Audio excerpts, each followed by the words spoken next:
Миллионы вопросов и один точный источник ответов. РУ-Вики. Ваш гид в мире знаний. Более 2 миллионов материалов. Статьи проверяются экспертами. Получайте мгновенные ответы в вашем ритме. На ходу.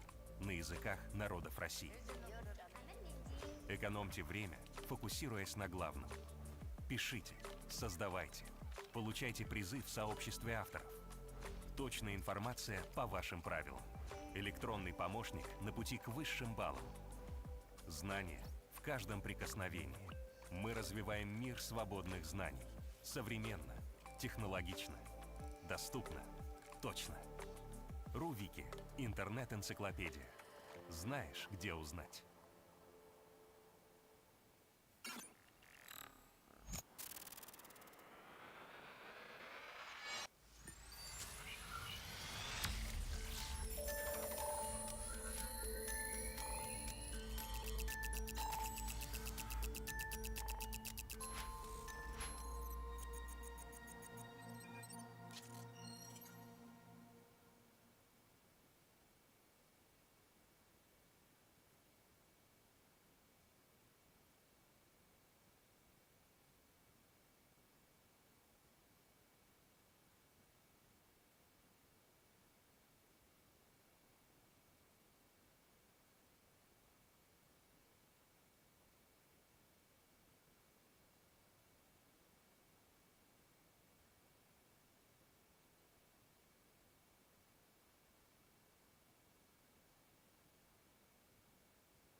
Вот что двигает мой бизнес.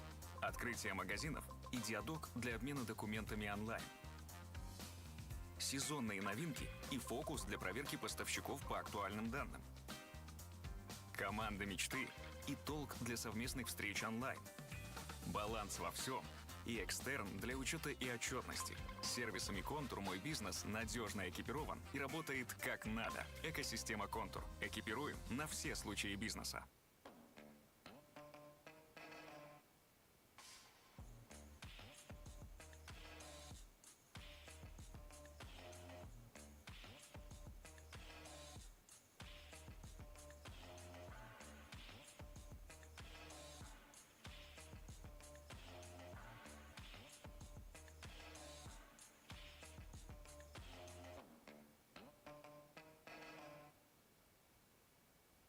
Лаборатория Касперского. Технологический лидер и единый партнер по кибербезопасности. 220 тысяч компаний в 200 странах и территориях доверяют нашей глобальной экспертизе и лучшим в своих классах продуктам эффективность которых подтверждена многочисленными тестами, рейтингами и наградами. Лаборатория Касперского. Активируй будущее.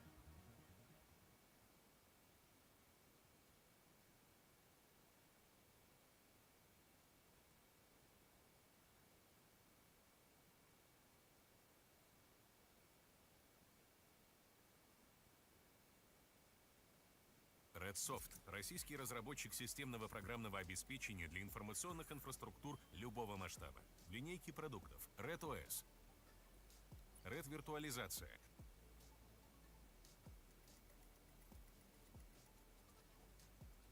Red ADM, система управления базами данных Red Базы данных. Продукты Redsoft – основа безопасной, технологически независимой информационной инфраструктуры, обладают открытой экосистемой совместимых продуктов, что позволяет создавать гибкие решения для организации бизнес-процессов любой сложности. Виртуализация жизненно необходима для современных IT-сред. Однако для развития и защиты бизнеса следует тщательно выбирать решения по виртуализации. Выбирайте надежные решения, предоставляющие значительные преимущества, наибольшую экономию и высочайшую скорость реагирования на бизнес-потребности. Облачную платформу SpaceVM.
Добрый день.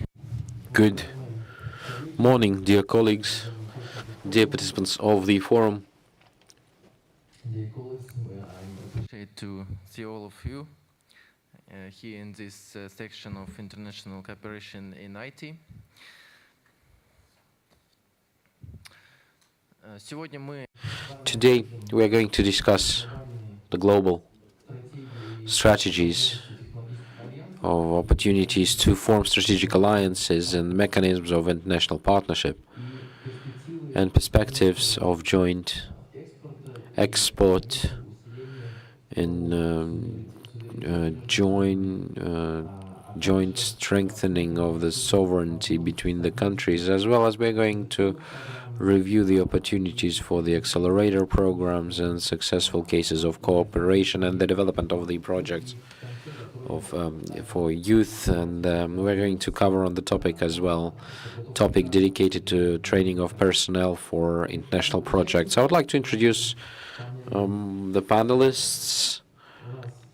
We have with us here Mr. Sun Rapid, Deputy Secretary of the State of Kingdom of Cambodia.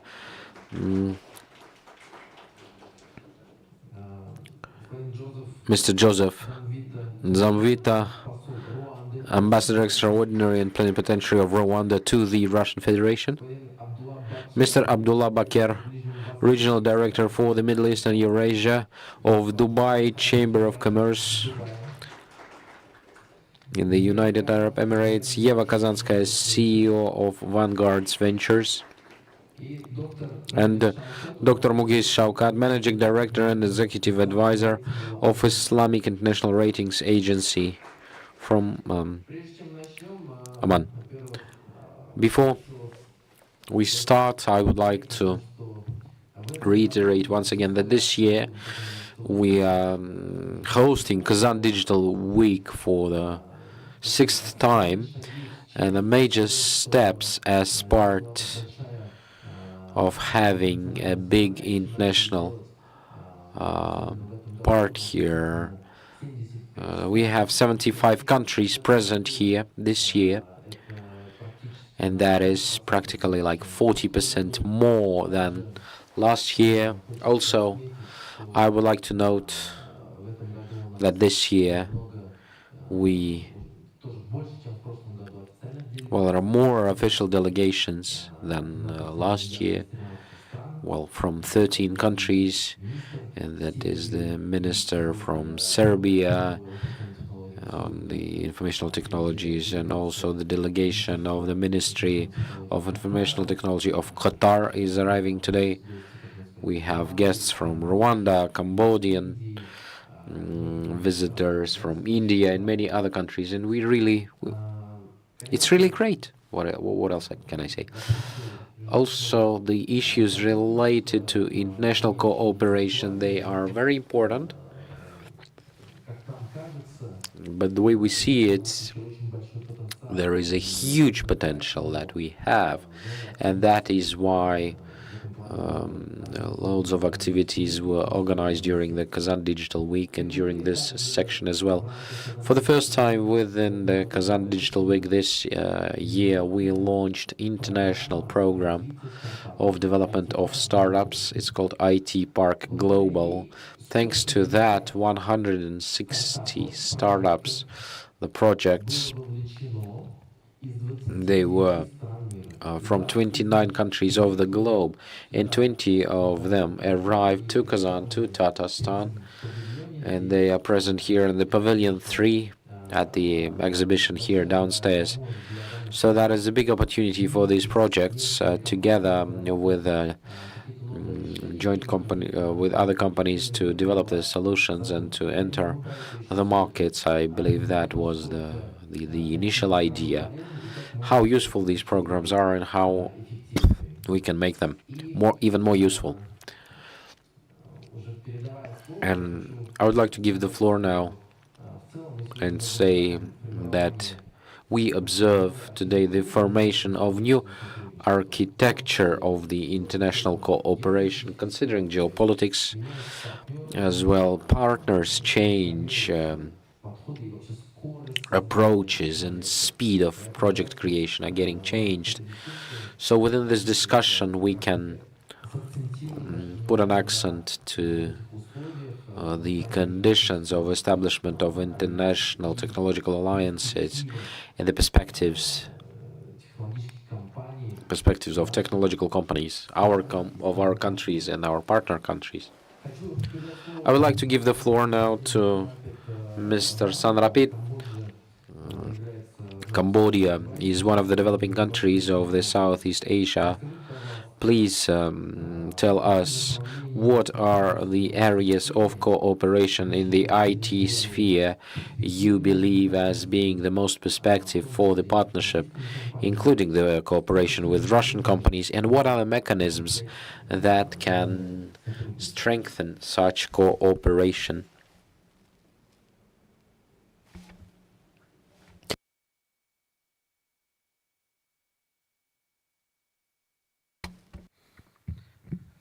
Good morning, everyone. Thank you, Mr. Bulat, for the introduction. So, my name is Rapit Sun from the Ministry of Post and Telecommunication of Cambodia. Before going to the question by the moderator, I would like to brief you about the current situation of the digital transformation in Cambodia. So, as you can see that in Cambodia, the government has adopted the Pentagonal Strategy Phase 1, 2023-2028, with the aim to transform Cambodia from to upper middle income country by 2050. So it is a 25 years goal. And with that goal, the government gave the priority on digital transformation. During this mandate, the government has added the one pillar of the strategy to address building the digital economy and society in Cambodia. So with this priority, there are 5 pillars that we are addressing. The 2 pillars is a foundation, and the other 3 pillars is a pillar that we are building. The foundation, when you're talking about the digital transformation, digital infrastructure is a catalyst for any digital transformation. So building the digital infrastructure, including the national data center, including cyber security center, including the last mile delivery. It is very important to deliver services to the citizen in remote area. And second is about the building trust. So without trust, I think any government cannot accelerate the digital transformation. Business citizen without trust, they are not going online. They are not going to adopt mobile application for online transaction, for online banking, or for e-commerce that you order thing online. So with these 2 foundations, we aim to build 3 pillars. One is a digital government, and second is a digital citizen, and the third is digital business. So through the strategy, we at the Ministry of Post and Telecommunication, because we are the specialized agency to implement all these initiatives or the project. So we are now working to set up the governance and to set up a regulation framework, and also to set up a technology and platform to support the digital transformation. We are working on national AI strategy now to formulate a draft national AI strategy, a draft data governance policy, and also a draft on cyber security strategy. We still don't have a cyber security strategy in place. And with that policy also, there are regulation on cyber security law, a draft on cyber security law, cybercrime law, personal data protection law, and also digital government law. And our ministry also developed some platform that we call digital government products to allow other ministry to adopt the platform or reuse the platform. For example, the success case I would like to highlight about the verify.gov.kh. So in tradition, people need to go to commune office or to district office to get legalization of the document. If you want to submit to apply for any public services, your document need to legalize. But with the Verify platform, there is a QR code on each of the document. So when you copy and submit the document for public services, the government official can scan the QR code with the information in place. And we can see that despite this policy being addressed, but we also still see a lot of challenges regarding the implementation.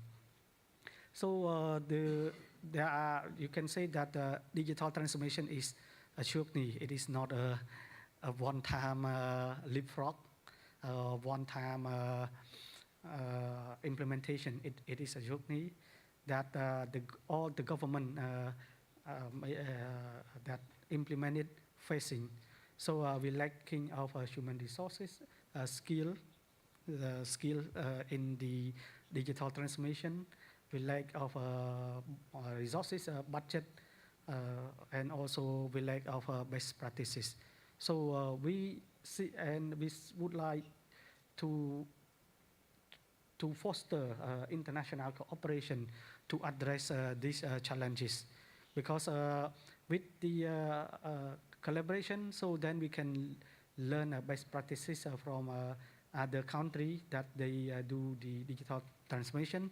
What is their failure? What is their success factor to address all the challenges? Because if you address and then you see challenge, everyone will see the challenge, especially the budget shortfall. And we also do, when it comes to international cooperation, we do many bilateral cooperation with countries in the region, with Korea, China, Japan, and a country in the ASEAN, for example, like Singapore. And we also, when it comes to a multilateral cooperation, we also do a lot of cooperation with the UN, because there are many UN agencies that also supporting the digital transformation in a developing country. And under the framework of ITU, you may know, International Telecom Union, so they also support us a lot of the digital transformation, like a capacity building program, a technical assistance, or best practices. Another pillar for the cooperation, it is about building the public-private partnership, because all the support from international, from bilateral or from multilateral mechanism, the resources is only for technical assistance. The resources is only for capacity building. But when you're talking about the much bigger investment, you require a partnership with the private sector. And when we address, we formulate the policy, our policy is to build an ecosystem that the local industry can thrive up, and they can provide a solution to the government. And the local industry also can partner with the bigger tech player that can support the implementation, but not only the implementation, but to ensure the sustainability in the digital transformation in the country. And the ownership is very important. And another about the the digital sovereignty. I think now most of the people of the country, when we discuss, we talking about data sovereignty. We discuss about the digital sovereignty that country can control, can manage, and can govern all of this. And with today, even in Kazan, I think it is a good opportunity that the government of Tatarstan invite us together, that we can explore the opportunity to work together and to collaborate, to cooperate, and to leverage the resources. I think the resources might be in place, but we just need to connect it between the demand and supply to match it and utilize it more efficiently and more efficiency. And I would like to, for Cambodia, we would like to open to any opportunity for partnering to foster or accelerate our digital transformation. Thank you. Да, большое спасибо. Thank you, Mr. Son. You have made a number of important statements. I would particularly note the value I found in your statements around the digital sovereignty. Many countries indeed have some digital systems, etc. We all have a potential to improve them and use practices from other countries. Myself, being Deputy Minister for Digital here in Tatarstan, is particularly responsible for international cooperation. I would like to state, Mr. Rapid, that we are here receiving lots of delegations, and on e-government services, we are proud to have very big, rich experience. We are the region where it started back in 2007.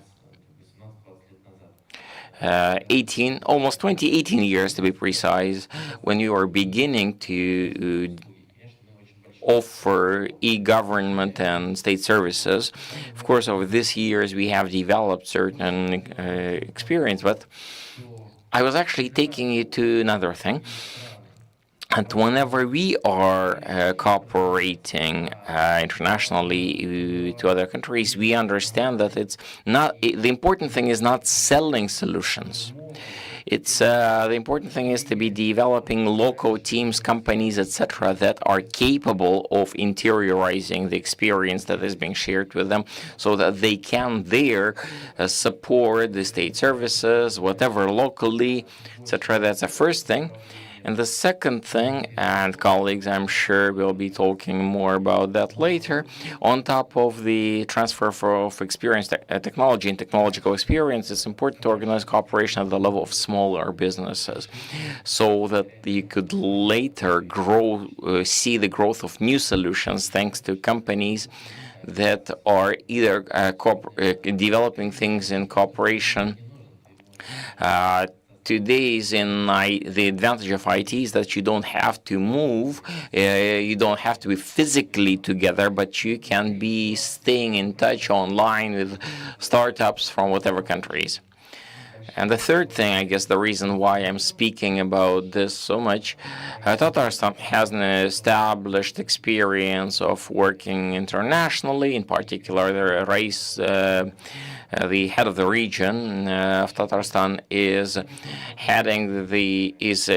chairing Russia Islamic World Strategic Vision Group. Thus, in case of Islamic countries, we are having a lot of things that you, Mr. San Rapid, are talking about. There, we have some experience in this kind of cooperation. We are having corporate innovation hub in particular, one in Qatar, where half of the team is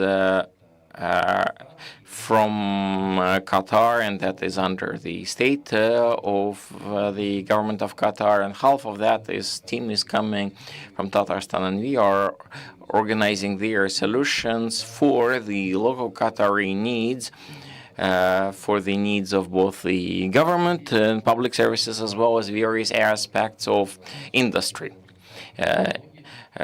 Both things are, two important pillars are being covered. On one thing, you can be organizing transfer of technologies into the market, but secondly, the government of Qatar that is responsible for the developing of local society, local economy, is looking for solutions. That is being strengthened because that hub ends up being local. It's it's not a foreign supplier. It's the hub that is creating things for your market. That hub that is capable of introducing those technologies, supporting them, plus meanwhile serving as support in the growth of ecosystem of local companies developing these skills. This is the only way you can keep skills in your economy, in your ecosystem, in your country, because just coming and selling technologies is probably not what we are interested in. Not what we are talking about. So this is the type of things that are of interest to us.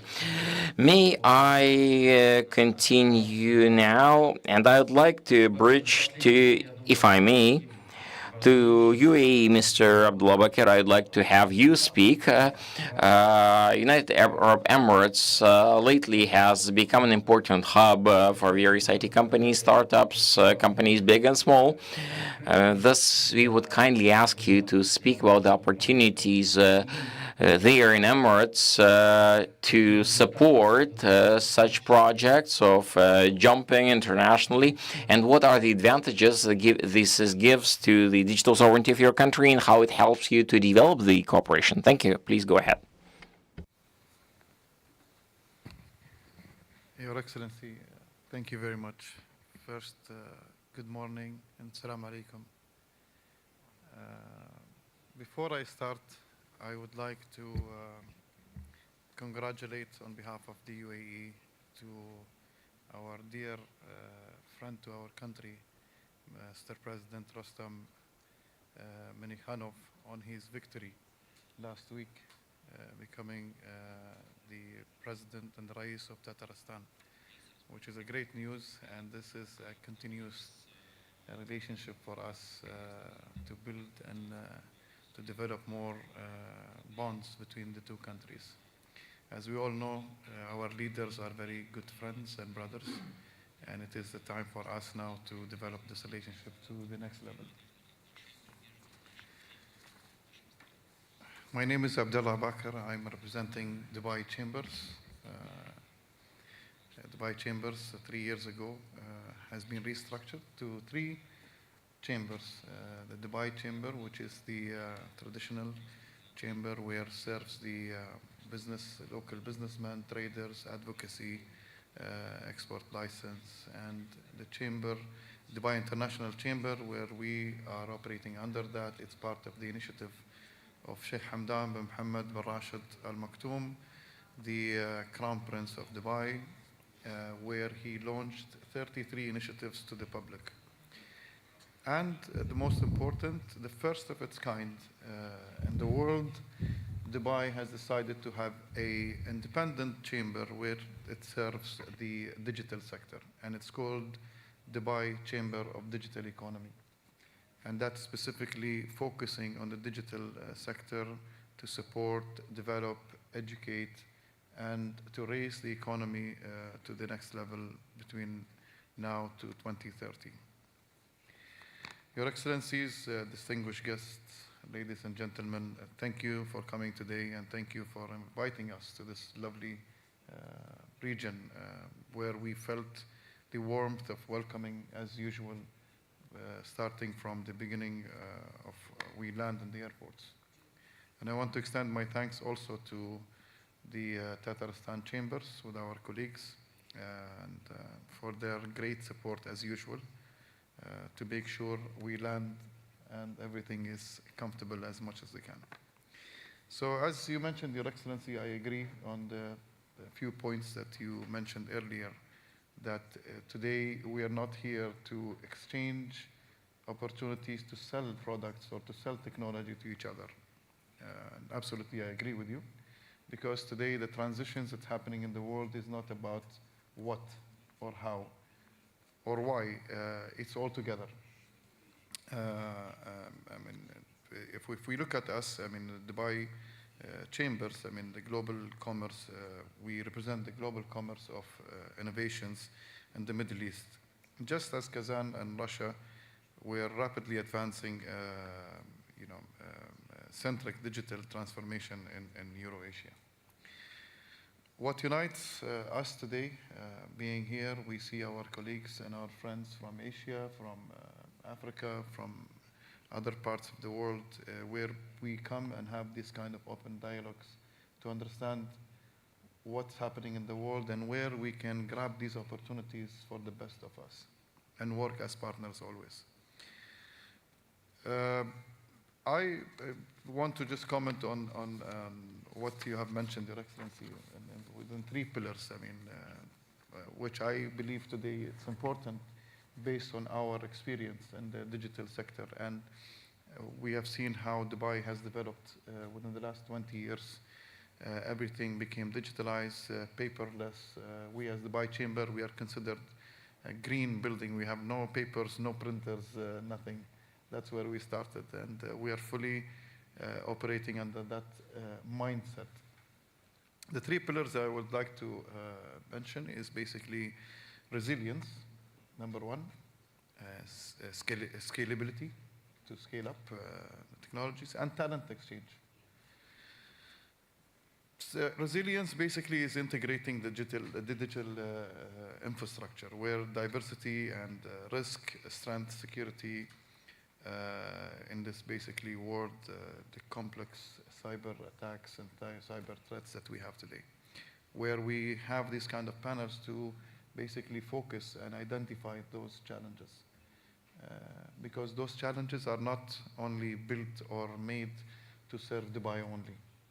We are all connected in one circle. We are all, one way or another, we support each other. So it is important to identify where are those threats and how do we basically find the right solutions for them. Scalability, of course, is uniting our markets together. So we are able to enabling the startups and enterprises to scale beyond the borders and accelerating their access to the consumers, partners, and capitals. Again, it's not about the technology or the product that we want to sell today. It's about why do we want to sell that technology? What is the value of this technology? What's the outcome on starting our economy and on a personal level? And of course, the talent exchange. We see today between our 2 countries, starting from Russia and UAE, the talent level is very big, and we need to focus to kind of manage that talent to the right direction, where we can encourage them to cross-border collaborations. We in the Dubai Chamber are ready today to take this initiative together with our partners in Kazan, and of course our colleagues from Africa, from Rwanda and from Cambodia, to empower those young professionals and researchers, developers, to learn from each other to create the global solutions. So today in Dubai Chambers as well, we basically hold a lot of seminars, a lot of workshops, a lot of conferences, where basically people can come under our umbrella and with guided conversations, with guided plans, they go out with an outcome that it stays with them. We have, of course, we work closely with our partners, such as Vanguard's Capital, headed by the chairperson, Eva Kazanskaya, where she also takes this initiative. So this also shows that we do not act as government entity only. We think global, we think private, we think business, but how to do it, we always will need to work with our partners and our colleagues, consultants, advisors, where they can add value to the end goal and the client who's seeking this. Such an example we have today. Under the Dubai Chamber, we hold a department called Dubai Center of Family Office, where all the family offices are registered in Dubai. And the unique relationship here is where we educate the new generation how to do the transitions of their family empire without affecting the day-to-day operational scope of the work. I'm sure we all have seen and we have heard a lot of family businesses. After 50, 60, 70 years, the new generation come, they disagree on a few things, and those empire just goes away. So what we did here, we did those kind of sessions, those kind of educational gathering by not only in Dubai, we also sponsor those family offices to travel outside Dubai to connect them with large multinational family offices in, let's say, in Europe, in America, Singapore, China, to understand how the mindset is working, to understand how do we connect with the global way of thinking. Because most of those family offices were built on a local structure. So this is where we educate them to do the transition, to become more internationalized, and to secure the workflow of this day-to-day business.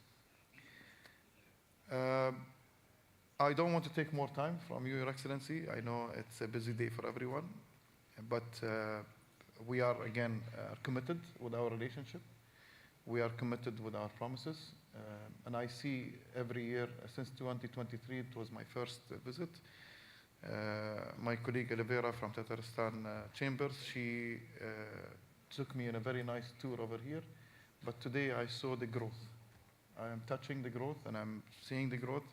We have many companies that visited us last 2 years, and many companies from Dubai that came to Tatarstan and Kazan specifically to find those opportunities. So today, of course, the digital sector is important, but we want to connect with the ecosystem and build a bigger ecosystem together. I would like to encourage everyone today to make use of this event, and please let us know if there is anything that we can support or add value. We will be more than happy to do that. Thank you very much, and I wish you all a good day ahead. Thank you very much. That's a pleasure for us. На самом деле, Indeed, speaking about United Arab Emirates, we indeed are having plenty of projects, technology projects working in UAE. Just give an example. Crypto exchanges, crypto currencies is not fully regulated in Russia, but there are plenty of technological solutions for the industry, because Russia has lots of skills, competencies in this regard, very strong teams, and that allows the local situation doesn't obstacle them technologically cooperating on the market. We have examples, residents of IT Park working, developing here, having offices in UAE and working there. And I promised, sir, to introduce you with a unique case of ours, unique guys. Next, Your Excellency, Joseph, I would like to give the floor to you, because Rwanda and whole of Africa is showing great successes today in the development of digital economy. You are on the spotlight, lots of attention to you, different sides, parties. We had a meeting with the Rais of the Republic of Tatarstan, and yesterday you have been discussing the international cooperation between our countries. Moreover,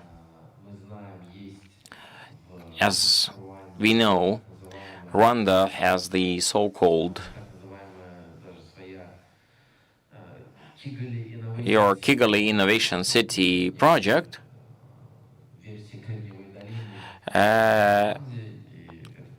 Rwanda and Silicon Valley, worth a lot of respect. So we would like to hear from you on the priorities of development of international IT cooperation from your side, and how our countries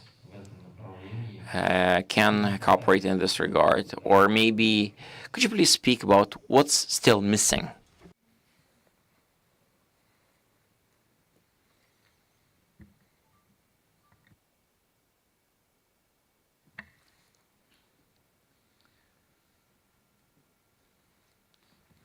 Thank you, Mr. Minister. And let me start by, first of all, expressing my gratitude to be here in this beautiful city of Kazan and the great Republic of Tatarstan. Today is my third day. I had the privilege of yesterday meeting with His Excellency Rice and congratulating him on behalf of Rwanda for being re-elected. And I have no doubt that given what I've seen, the people of Tatarstan will keep on re-electing him because of the development that I have observed, the wonderful people that are very happy and welcoming, and especially including you, Mr. Minister, the youngest minister in the cabinet, for the great job that you are doing. I saw the IT park briefly, interacted with you, with all the companies that you are interacting with. I have no doubt that there's a great future for Tatarstan, but even yourself. Thank you. That's a great mandate that, and a sign of approval. Now, I speak here as ambassador of Rwanda, but I also want to acknowledge my colleagues, ambassadors that have joined us today. His Excellency Ambassador of Angola, His Excellency Ambassador of Zambia, that they have joined us today. And I'm saying this because Africa is a friend of Russia and Russia is a friend of Africa. I'm also very happy to be with these distinguished panelists. These are all colleagues. Cambodia, UAE is a great partner of Rwanda. Oman, we have had very historical relationship with Oman between East Africa, but also with Rwanda. So I'm glad that I'm on this panel. And to answer your questions, let me first of all say that as Africa, we are always very happy working with Russia, because Russia has had a historical relationship with the African continent. Unlike any other Western countries or global power, Africa has been suffering for centuries. It suffered during slave trade, it suffered during colonialism, it suffered during the period of industrialization. Africa never industrialized. We can't afford to miss the fourth industrial revolution by going digital and technological development. And this is where Rwanda comes in. I'll briefly talk about that. Now, what makes the relationship between Russia and Africa is that Russia came to the aid of the African continent during the fight for independence. It is now the time for Africa to work with Russia. It is the time for Russia to work with Africa and the like-minded partners to forge a future that we all want, that befits the African continent, that befits the great country of the Russian Federation, Tatarstan Republic, the UAE, Cambodia, Oman, and other countries on the African continent. Indeed, I think we are going to set the agenda for the next generations.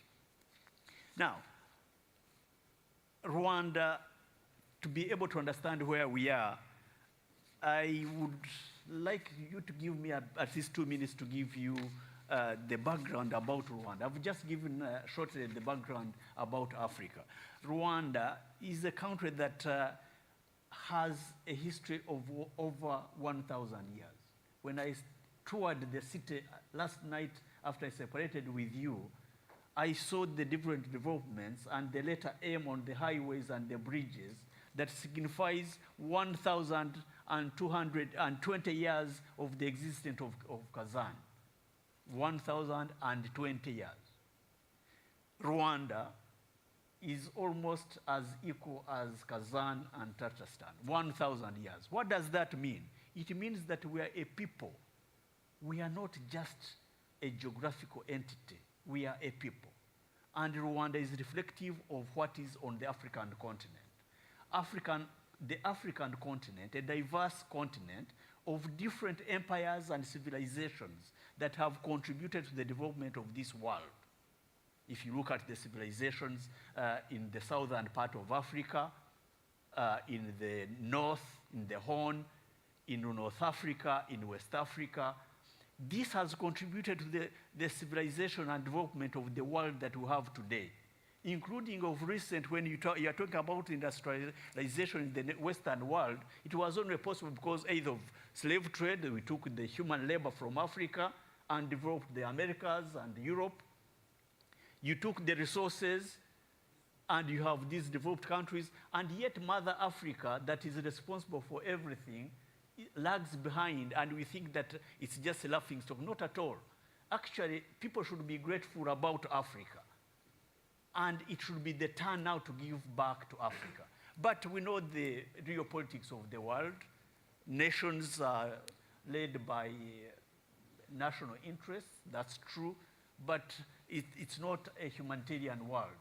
Rwanda suffered a terrible genocide in 1994 when we lost 1 million Tutsis in 100 days. But ever since, we have rebuilt the country back. I can assure you that Rwanda is one of the top developing countries, not only in Africa, but in the world, developing at 8% GDP per year for the last 20 years. As a result of this, we have taken ICT as the cornerstone of socio-economic development. We are engaged in e-government. When you don't have a leadership, when you don't have good governance, you are not going to have development.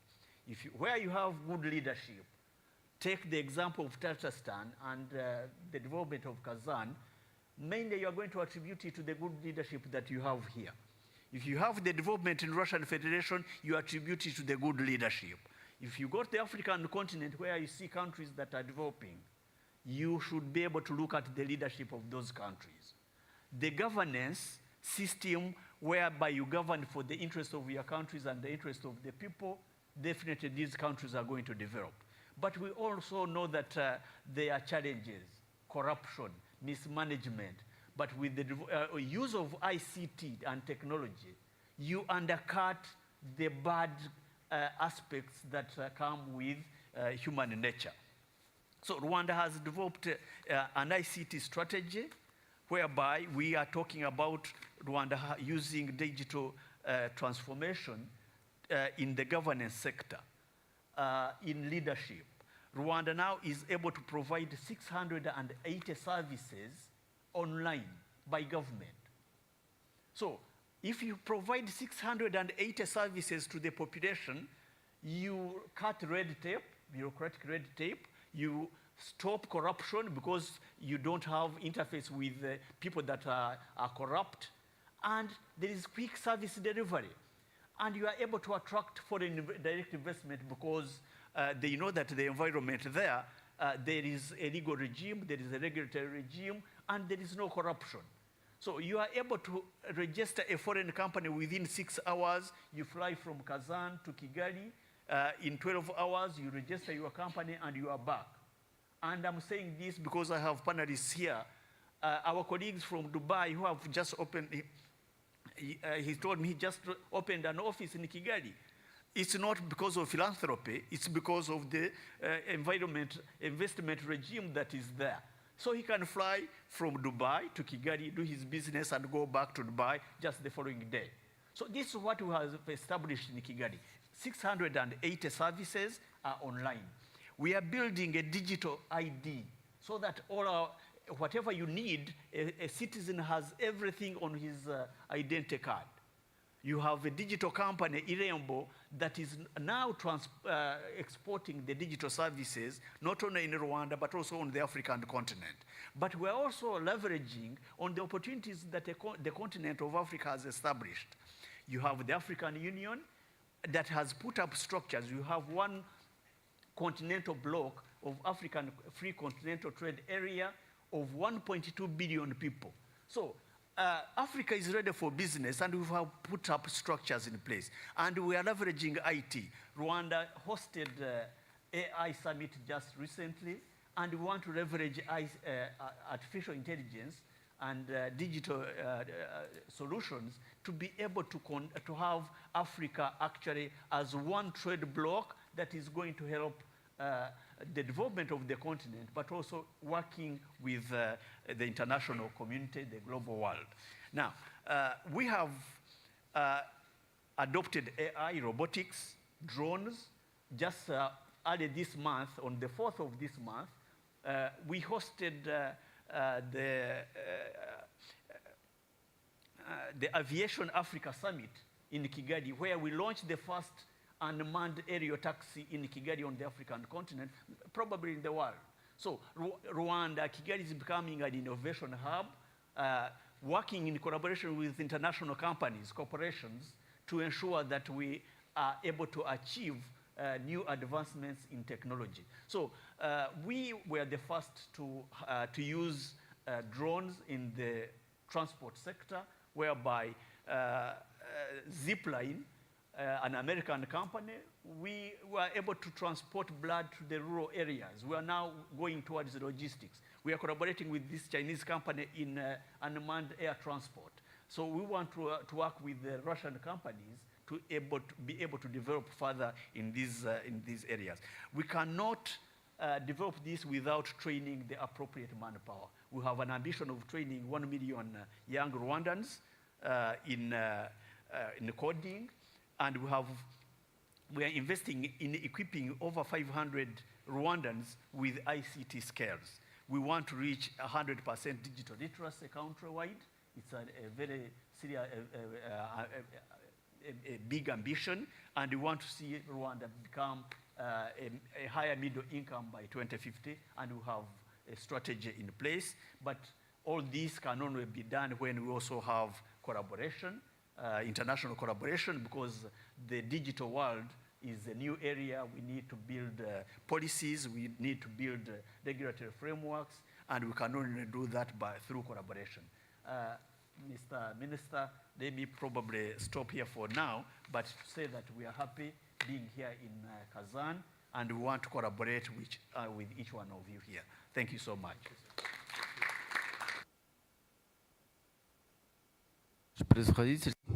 Your Excellency, thank you so much. Really, a very interesting story with hub in Kigali.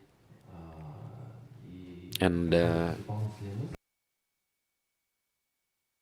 an additional thought that appeared out of my mind. Loads of companies do hubs, do techno parks. Everybody does his best to attract residents, and that is an absolutely correct approach. But I believe the purpose of cooperation and the key to cooperation, if these hubs will be connected with maximum, if they have like a seamless connection in between each other, because the needs in every country, they're different. Like here, there's the agricultural industry is very significantly developed. So we need solutions for the, we need IT solutions for the agriculture. You might have different needs, and if these hubs will be interconnected in such a manner so that the project would work like, you know, both ways, like you plug it in the socket, and in terms of the norms and rules, and in terms of understanding how to reach certain results, it has to be bilateral cooperation moving both ways. We will strengthen. And I have loads of examples when there is a very thorough interaction with hubs.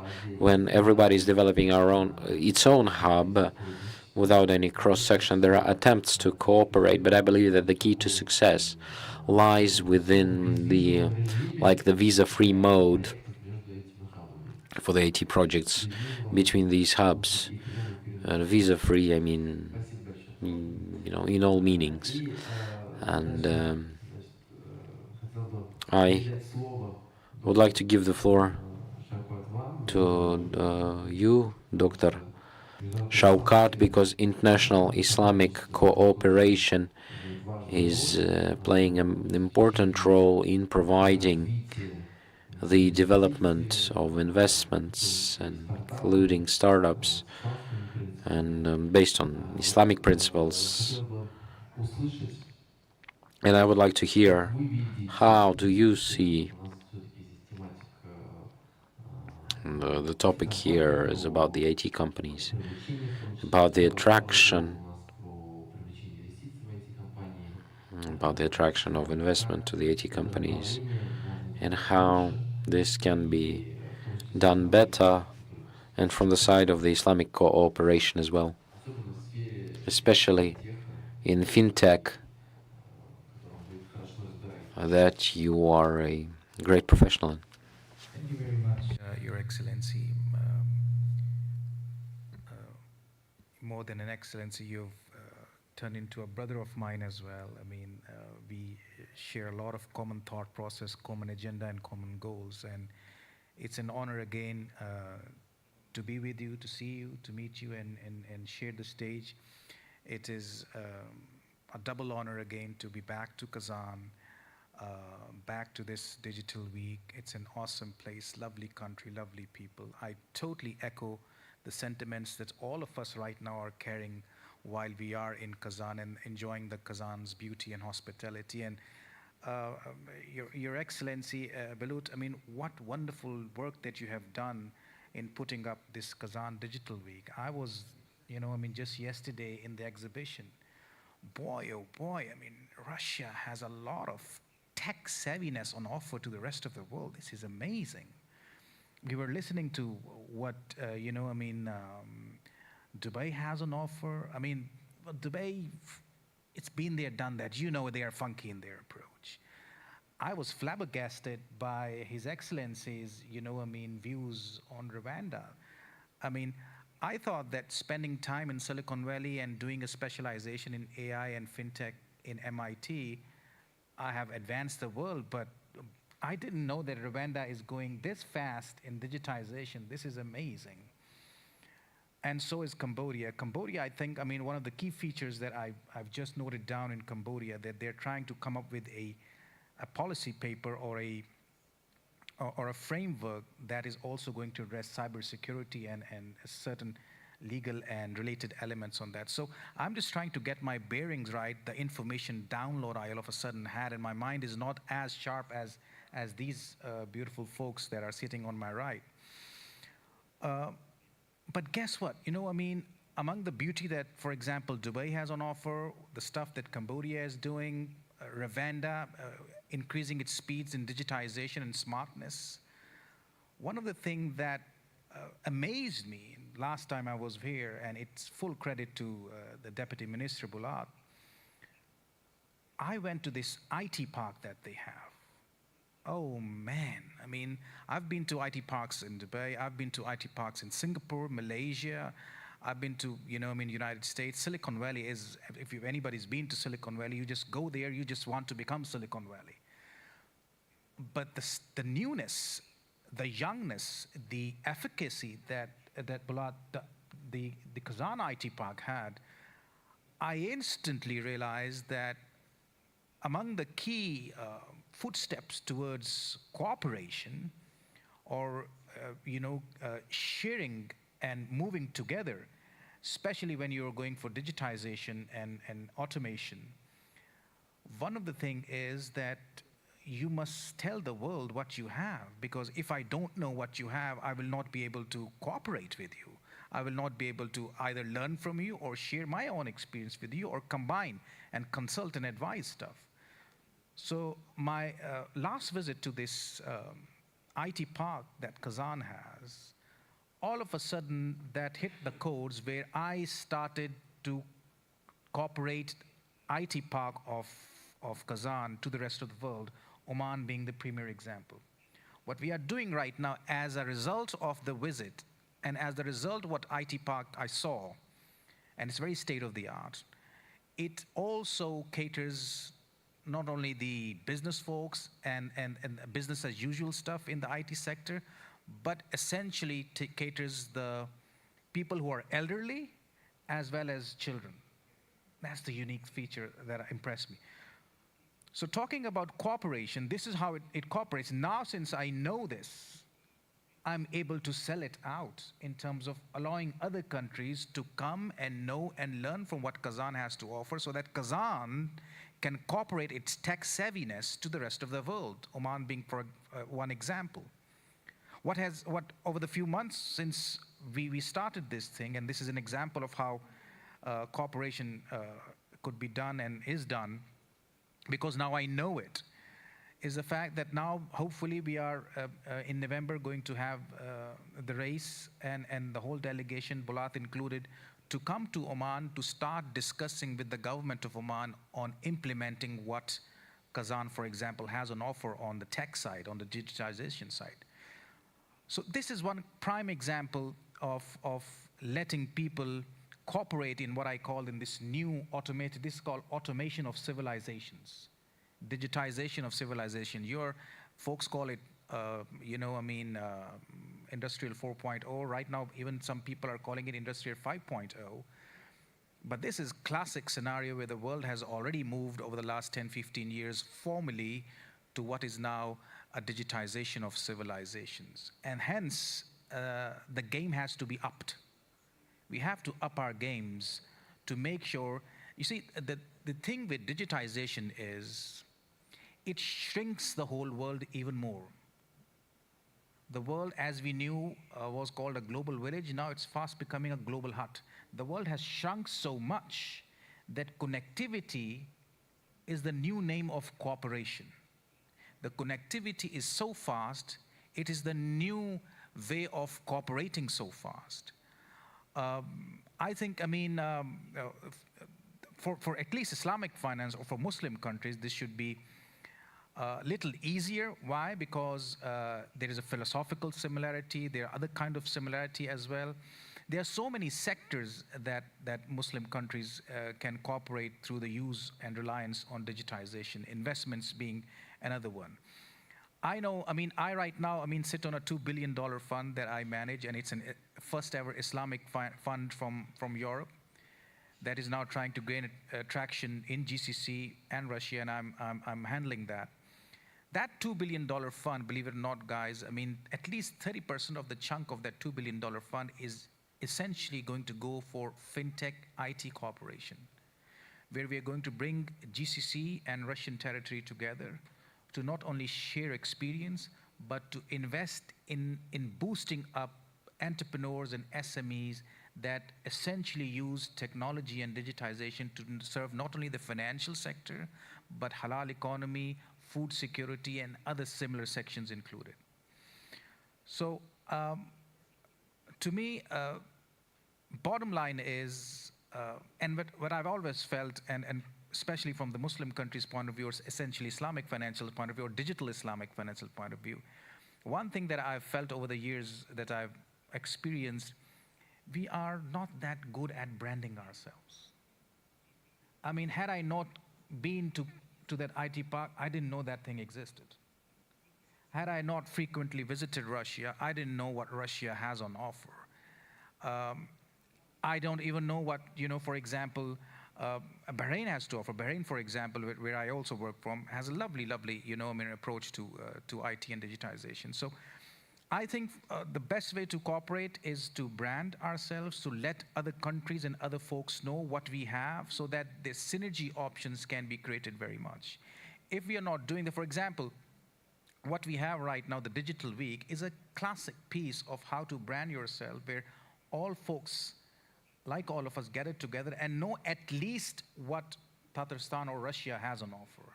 Yesterday, when the race was speaking, the Illinois city that the tech city that they have in Indianapolis. Is it what do you call Indianapolis, right? Yeah, I mean the tech city that you have, it's a fantastic thing. Perhaps Rwanda, that is also coming up with its own tech city, could learn a thing or two from what they have done. So rather than going directly to United States and learning, you know, I mean, really, really advanced stuff, Tatarstan perhaps could then, of course, help you a much more user-friendly support in a phase-wise manner. So these things essentially become much more important for me to cooperate if I know that they are there. And credit again to the government of this country, to the ministry over here, Bulat being the leading figure, to let us know what's happening in Kazakhstan, in Tatarstan, to let us know what Kazan has on offer, and to let people like me then not only contribute, but then to take it forward to lead and support IT-based, tech-based digital cooperation in a multifaceted manner. So I think, I mean, while we are all here with our own complementary package that we have on offer to synergize, one common thing that would connect to us moving forward is making sure that Russia and Tatarstan are synergized, at least from my side, not only digitally, but Islamically digitally as well, because Tatarstan is also an adopt of Islamic finance. So I would leave it up till here, and then, of course, once the discourse develops, we'll take it forward.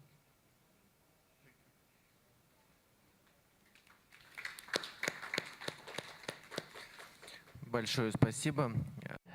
Thank you. Thank you, Dr. Shaukat.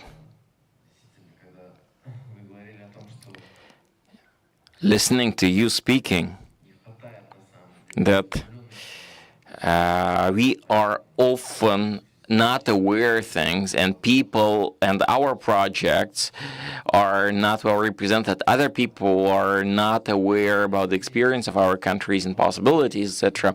There was an idea to make, and possible maybe we would implement this in the entrance hall of the digital IT park, or create a digital portal that people from other countries, other techno parks could connect, so that whenever residents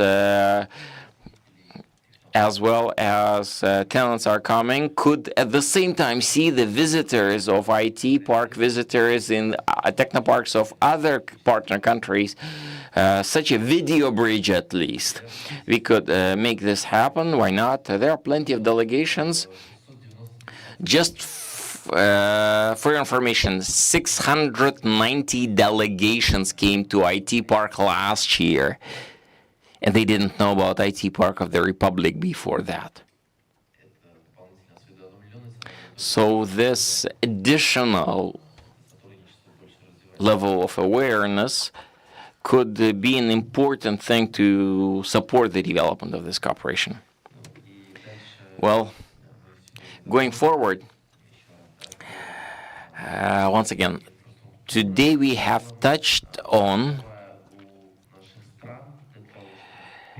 the existing digital infrastructure that our countries had, just like Mr. Sunrapid, Your Excellency, have said, as well as Your Excellency, Mr. Joseph, have spoken about the fact that without having digital services, especially the government level, that are countering, fighting corruption, you can't even come to discuss topic of investment. First important component is, of course, the minimal digital maturity.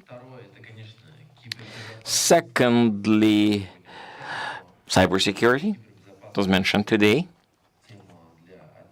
But I think the topic of cybersecurity is worth a big separate session, and because a lot could have been said there, I would say specifically 2024 ended up being an important year from the point of cybersecurity development. We were capable of testing our capacity. We had many large-scale, important international games of the future,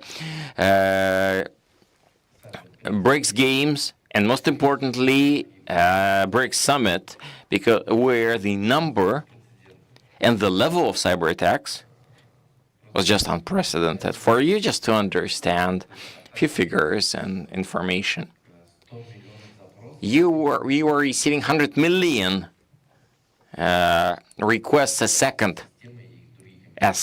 into our e-government system and commercial things. Imagine you are receiving 100 million people knocking on your door. Just to imagine the scale and the level of the attacks we were facing and we had to deal with.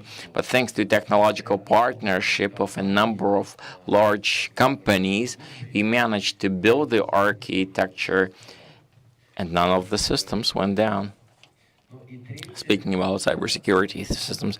And the third thing, well, we are leading this to what?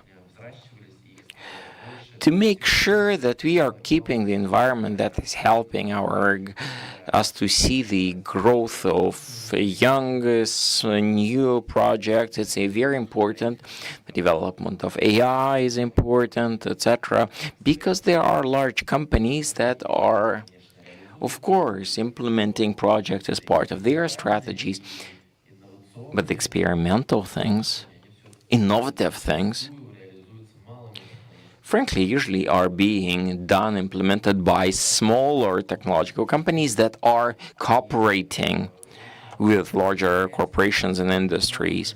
So in here, we would be curious to understand how international cooperation can assure the growth of such small technological companies in participation of in cooperation of various countries.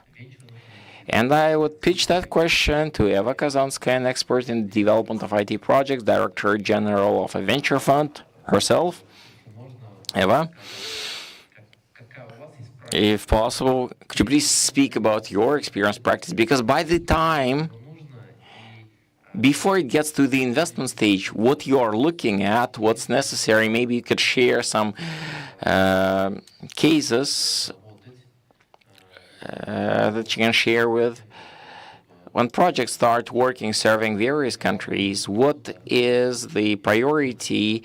What are the priority aspects to make sure that they start working, and what's the role of the government and other participants? Excellencies, distinguished guests, colleagues, it's a huge pleasure to be here. And yes, my surname is Kazanskaya, which means from city of Kazan. I was born 500 kilometers from here, but I haven't made it to Kazan until last year.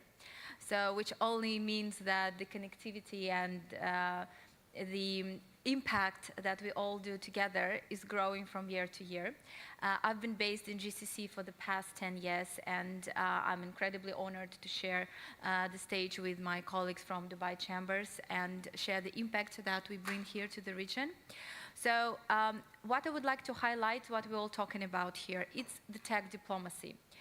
Tech companies, founders, startups have become the new diplomats of the world, bridging the cultures and finance internationally. Why is it happening? So we all understand, as Your Excellency have mentioned earlier, that the capex of tech investments is quite low. So basically, in order to move technology from one place to another, it takes a few milliseconds. So, and in the fast-paced environments, even less. So that's why everything that we're discussing here has a strategic meaning to each country. And what I would like to highlight is the symmetry of tech sovereignty goals in GCC and in Russia. So we have been using for decades the technology from the Western world, and suddenly everything clicked, and we understood that we need to invest in our own projects, in our own talent. And I would also like to highlight that every time I'm attending the conferences of IT, I'm very happy to see the increase of gender equality, more women in the room, especially when we talk about IT projects and digitalized world. So what are the key benefits? My job is to make the projects bankable and financeable. So working for the past 3-4 years from Dubai with all international companies that are coming to the region, there is only one problem people see. But they see that the project should be translated, that there is a bit of cultural difference, they should be relocated. But I would say the problem is always the cultural code and the market fit.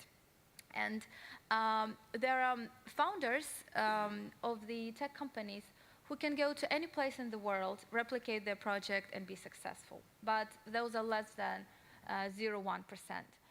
The rest, tech companies with great ideas, they need help. They need help and support of the government, of the institutions, of commercial chambers to nourish this environment. I would like to highlight a very interesting example of huge success case from Kazan, which all you probably know, which is Kazan Express. And Kazan Express, I've met the gentlemen, the founders 2 years ago. They came to me when they wanted to scale to GCC, to UAE and Saudi Arabia. And they shared their journey in Russia, because I had not been aware of that, having left Russia 10 years ago. And then they shared 2 years ago, they received the investments from other countries, from Kazakhstan and Uzbekistan. In Kazakhstan, they immediately received the investment of $70 million, and then they scaled up in Uzbekistan. And 2 months ago, we were in IT Park in Uzbekistan with the Dubai chambers, and the director of IT Park of Uzbekistan said, you know what, we have a unicorn, and they named Kazan Express, which now have a different name, Uz something. And I said, no, it's not your unicorn. It was born in Kazan. So this is an excellent example how technology can scale, grow, and how the founders and the people who are in the heart of it, they find the ways as water to go into different countries, different territories. But we need to help them. And the only thing that actually can help is finance. So quality finance, the funds that are able to support it, development funds who support infrastructure projects. We have VC funds that support endeavors in technology. And for that, you really need to understand that it's work, it's educational process. So when we take startups and we work with them, we start from the scratch. We start with the basic translation, with explanation of the mentality, which is very different in GCC, the reputational aspects that you need to carry on if you enter the new markets, especially in the Arabic world.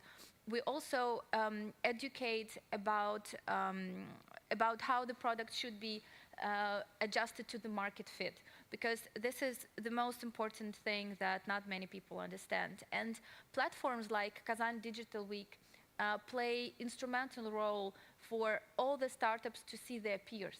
Because without understanding of the best practices internationally, it's absolutely impossible to bring the best technology, to foster the best technology in your own country.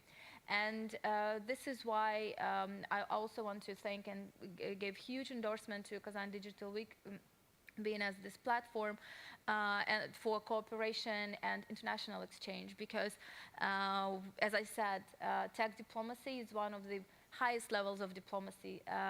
Tech people, they don't see gender, race, country borders. They connect on a different level. They're probably the least material people in a certain way. They just want to sit and create their own digital world and find optimized solution, which is the new name of the new era. The information is the new currency of the new era. So the symmetry that I have highlighted between Russia and GCC, it also serves the diversification of both countries, because for ages and decades we have been using other resources for trade, for cooperation, and now we understand that it's an absolutely new world where without the advanced knowledge and owning the technology, owning the IPs, intellectual property, we worth nothing in the future. the cybersecurity that other panelists touched upon, the national security, the defense matters, they have become the pivotal the pivotal points of discussions on all the panels, whether it's investment panels, whether it's peace conferences, whether it's technology conferences, agro-tech, anything. So we're right now all in the same game, and we all talk about technology. So the idea is to diversify and to understand that there are few sectors. We have fintech, which is one of the most proliferated technology sectors. We have others which are more important for the nations, like agriculture, agri-tech, sustainability, climate tech. So deep tech, which Russia has been always very, very advanced on. Deep tech is something that is used for the word of technology, like heavy technology, something that you can scale. Elon Musk once said that building a fintech startup, it's not easy, a quality startup, but if you want to build something that you need to then to do the manufacturing, production, it will take you 1,000 times more effort, because you have all the other factors as a human capital, time factor getting involved, human factor, and premises. So Russia has always been very advanced as that, and we put a stringent focus on bringing quality deep tech projects in GCC, because UE government, for that matter, gives incredible incentives for those quality projects that want to come in the region. So, just to speak a little bit more about this seamless interaction between the IT hubs, again, I was also admired a lot when I visited IT Park of Kazan. It's definitely one of the best IT parks I've visited globally. We have direct mandates with IT parks of Uzbekistan, Morocco, Kazakhstan, and we see the level of Russian community, which is presented here, the fantastic story of IT Kazan Park that was built within 1 year or something, which I didn't believe at first, but it's just really incredible, which only proves how many things you can do when there is the right leadership and the right vision. And continuously coming to the region, I always mesmerized by the leadership of Tatarstan, the president of Tatarstan, and all the distinguished ministers and people in the government who don't sleep, wake up very early here in Kazan to create events like this and cooperation like this. From my end, I'm very open to exploring the new projects, to give advisory, to educate how to enter the market, how to gain access to capital, which is a very, very tricky journey, but we are here to support, we're here to educate and exchange experience on that regard. Thank you. Спасибо большое. Thank you so much. I really enjoyed your phrase called tech diplomacy that you have mentioned. And from the side of the international cooperation, we see a big potential, and we started with this movement, and who will come last year or next year, you will see the tremendous growth. From the point of view of the diplomacy, well, and coming to the conclusion, I would like to say once again about the experience that is and it's mentioned in the pavilion number 3, the accelerator for startups who have come here. They're here from the 14th of September. They're here in order to, and they cooperate with local companies in order to find common points of interest. Our idea was that they would either create new solutions demanded by the market of the countries from where these companies have arrived. That is Mexico, Italy, Kenya, Iraq, Qatar, Oman, Pakistan, well, many countries. I believe that it is a good idea for us. to develop it, and we have to, please go and visit and communicate with those projects. Because they worked, they touched on the tech diplomacy. Is it enough? Is it enough? I mean, this program, so that the new projects will be created. I'm convinced that it is yes, but I will believe that the most efficient is to get to know directly from those projects who have arrived from other countries. I haven't yet met them, but that is a good platform downstairs, Pavilion 4. Go and visit, and there are young and mature companies who have arrived and who have started to communicate. And the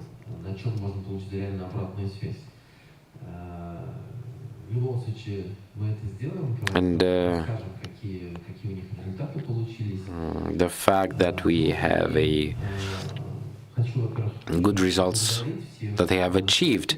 Go and observe. And I would like to thank all of the speakers, but before we complete, maybe there will be questions from the audience related to the topics that we have discussed here, for questions to our speakers, questions to myself. Should you have any, we can discuss them. Yes. Вопросы? Any questions? Yes.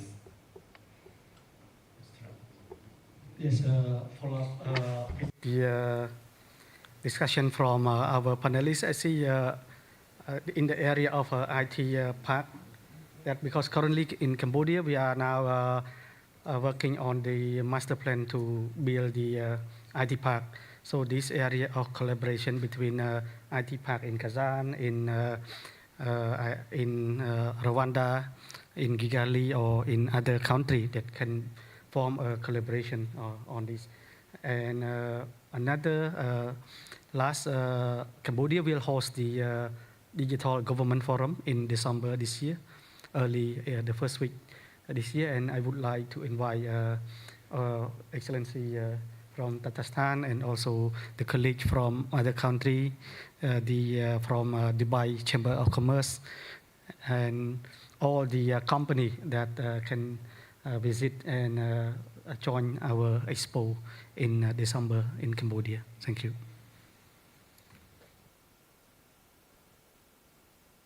Спасибо большое. Вот у нас. Thank you. We have a question. We hope to be into the microphone. Yes, please go ahead, just at the microphone. We are an IT company from the Russia's Caucasus Chechen Republic. We are working in the cybersecurity InfoSec. We have done plenty of contracts on bin tests, analytics, and implementation in our region, looking wider around the Southern Federal District. And since we are Muslim, we are traveling actively to Dubai, to Saudi Arabia frequently. We would be curious at how could we develop that way, and whether there is a need and interest in InfoSec there. A product we are rolling out is the AI used to analyze resources from outside, meaning that we are not attending your events, but using AI, we are analyzing from outside your InfoSec levels, and together with the highly qualified engineers, we are giving you feedback on your security. In that sense, that we are minimizing expenses, costs using AI, and the client is getting at least the general picture of what's the state of the situation at the enterprise. So the questions would be coming to markets, and we, based on our faith, are mainly interested in Muslim countries, Saudi Arabia and Dubai, I guess.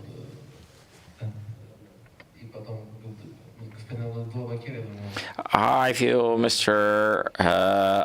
Abdullah Bakir will be able to respond in an ideal manner afterwards. Yes, please go ahead, though. Yes, I want to use this opportunity to, first of all, give my response to the question, but my colleague will give a more professional and financial answer because he has also the finances. Number one, Rwanda, Kigali will be hosting a cybersecurity defense forum from the 29th of September this month to the 3rd of October. So the 6th Annual Africa Cyber Defense Forum will be held in Kigali, bringing together all African countries on issues of cybersecurity. So your company should be able to use this opportunity to access the entire African continent in Kigali between the 29th of September and 3rd of October. That's number one. I would give you an opportunity, give you information about the opportunity to access the entire African continent. Second is to invite my colleagues here to be able to participate in this forum because you'll be having the entire African continent in Kigali between the 29th of September to 3rd of October. And we'll be discussing specific technical issues regarding cybersecurity. If you are talking about digital and the tech world, if we do not talk about security, then we are not investing appropriately. So, number three, Mr. Minister, you talked about the startups. I was able to visit the fourth pavilion, and I visited the startup from Nigeria, the startup from Kenya. Now, this is an appeal to my colleagues from the African continent. We have a youthful population that has got skills, that is very knowledgeable. They only lack opportunities. We thank the government of Tatarstan for having given the opportunity to the startups also from the African continent. We have very good talents from Nigeria, West Africa, from Kenya and the entire East African bloc, Rwanda. You go to Southern Africa, Zambia, Angola, South Africa. You have huge talent on the African continent, and this talent from the youth can actually be able to bridge the deficiencies or lack of thereof somewhere else. So it's a worthwhile investment on the African continent. Lastly, just this morning I had a meeting with His Excellency Roman Shakhdinov, the Deputy Prime Minister, yes, Deputy Prime Minister of the Republic of Tatarstan, and then the Mayor of Innopolis. I had a meeting with the Director of Innopolis University. And this is now an area where, when we are talking about cooperation, if you are not actually collaborating at the political level and the heads of institutions, then you are not going to succeed in cooperating in the tech level. I'll be having a visit to the Innopolis city, and here I'm going to exploit how to collaborate between Kigali Innovation City and Innopolis Innovation City and the Tech Hub. I want to thank you so much once again for the opportunity, but Russia has opened up the doors for Africa. Tatarstan has opened up the doors for Africa. I want to let you know that Africa is also ready to receive you. And congratulations for the Digital Week. Spasiba. Thank you, sir. If you allow me, I believe, Your Excellency, you have mentioned everything. Nothing for me left to say. Okay. I cannot agree more than what Your Excellency has mentioned today. Is starting from the Kazan exhibition and the conference today, where we are all connected, where we are here to discover all these opportunities that you have mentioned earlier. But again, as you know, Dubai has been leading the digital world lately, last 10 years, and being very advanced in positioning itself internationally to face all challenges, discovering new opportunities, new technologies, and especially, as the gentleman mentioned, the cybersecurity, where Dubai today is becoming the hub of all international, multinational cybersecurity company to be based in Dubai. And take Dubai as their home and hub, and from Dubai basically discovering opportunities to other countries around the world. Based on us in Dubai Chamber, we are every year, we have GITEX, which is the largest IT and digital exhibition on a yearly basis. This year, we have also organizing, I would say, in parallel, an exhibition called Expand North Star, where basically all the startups and the investors will come and meet in one place. It will be next month in October, and I would like to invite everyone to come. We have changed the concept of the startups and entrepreneurs chasing investors. We flipped the table. The investors will be chasing for technologies, new opportunities, unique opportunities, and let them fight for it until who wins for it. And I would also want to mention that we have decided to take those brands outside of Dubai. So the outreach is more and bigger, and more people can benefit. As an example, this year we have taken GITEX all the way to Morocco to basically reach all African countries, and the numbers were over, I think, 150,000 visitors within just 3 days. Those opportunities have brought back both ways. Of course, Dubai, which is hub. Us as Dubai Chamber, our initiative was to open 50 global offices around the world. 2023, our initiative was launched. Today, we have 40 offices around the world, fully operated, operating, helping companies like yourself to get connected, established, and have a bigger outreach using our platforms. If you allow me, Your Excellency, to pass the mic also to my colleagues here, Eva and Dr. Shaukat, because we are working in a very close mindset together, especially in the GCC. So we don't look at it as we are competing. We just see that we are serving each other in different sectors. Thank you very much.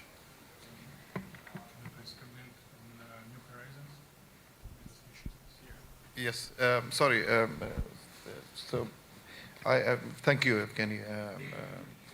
I'm sorry I did not introduce my colleagues. Evgeny and Alexandra, Evgeny is managing our office in Moscow, where every one of you can reach out to him and provide you more information about what we are doing and where we can support your business and ideas, technologies. Under Dubai Chamber, we have New Horizon events that we host every year, and that's the idea that all companies which are registered under Dubai Chamber umbrella will be able to travel with us to the New Horizon trips, where we manage every year around 10 different countries. We take companies from Dubai with us, fully paid, all the expenses are under our umbrella, under Dubai Chamber, to connect them with those countries. Last year we have done Kigali, and we've seen huge potential between UAE and I agree, I've seen a lot of Russian companies as well that came to us and to help them expand their business from Dubai to Africa, because the opportunities are there. So New Horizon basically builds, that's not just an event. That's basically the connection. We connect those companies with their counterpartners in country A and B. Before we travel, they do online meetings, and while they're there, 50-60% of their homework is done. We just push them there to go and sign contracts, to start a business. So again, that's something that I would encourage everyone to look at it, because that's a wide range of opportunity that we provide under the umbrella of Dubai Chamber. Thank you very much.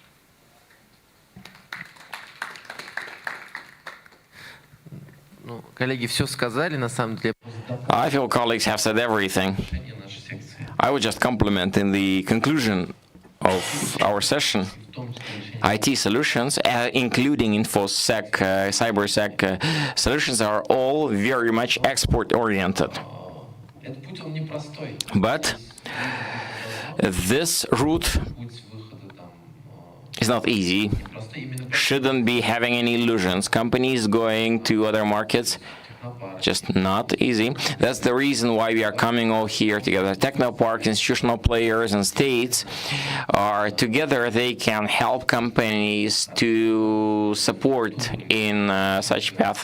Thus, such organizations as Dubai Chambers, as our hub I was talking about in case of in Qatar, or the organizations that other technoparks have, are all doing that kind of support.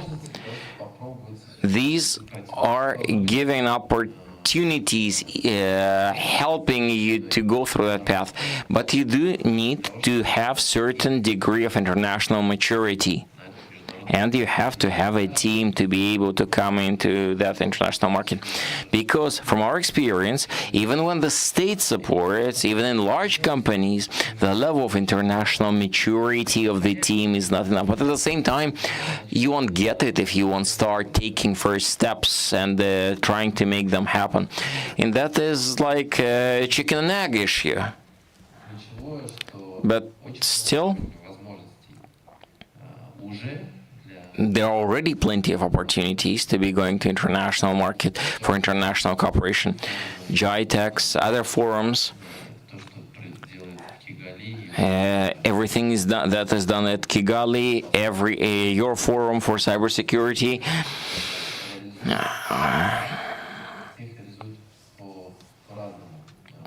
Everybody organizes them differently.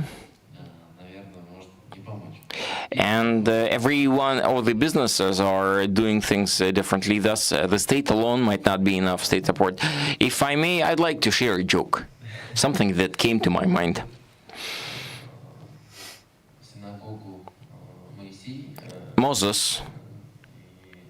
Prophet Moses comes to the synagogue. Prophet Moses come to the synagogue and is addressing God Almighty, saying, I can't win in the lottery, coming, or maybe not process, just Moses, whatever Moses, coming, praying every day, not doing bad things, praying, whatever. First day, second day, third day, hands down, God Almighty, what should I do? What's missing? Coming third day, God Almighty can't stand that and is reaching out to him as Moses. Please start by buying the lottery ticket if you want to win $1,000,000.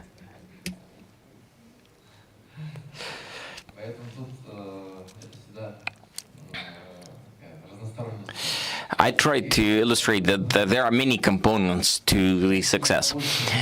Dear colleagues, it's with great pleasure that I want to express my gratitude to deeply esteemed, respected speakers we had here for being here today, for sharing your experience with the audience, those physically here and those watching the online broadcast. As Tatarstan, as whole of Russia, we are also open so as to materialize your ideas, your initiatives on cooperation. I'm confident that going to the specific steps, be it accelerator, be coming to Cambodia, Emirates, to the forum in Rwanda, would allow us to be bringing more cases and examples of successful cooperation. In that sense, you are making a great contribution for making those cases, examples happen. Helping us to be taking us to next level during next meetings. Thank you.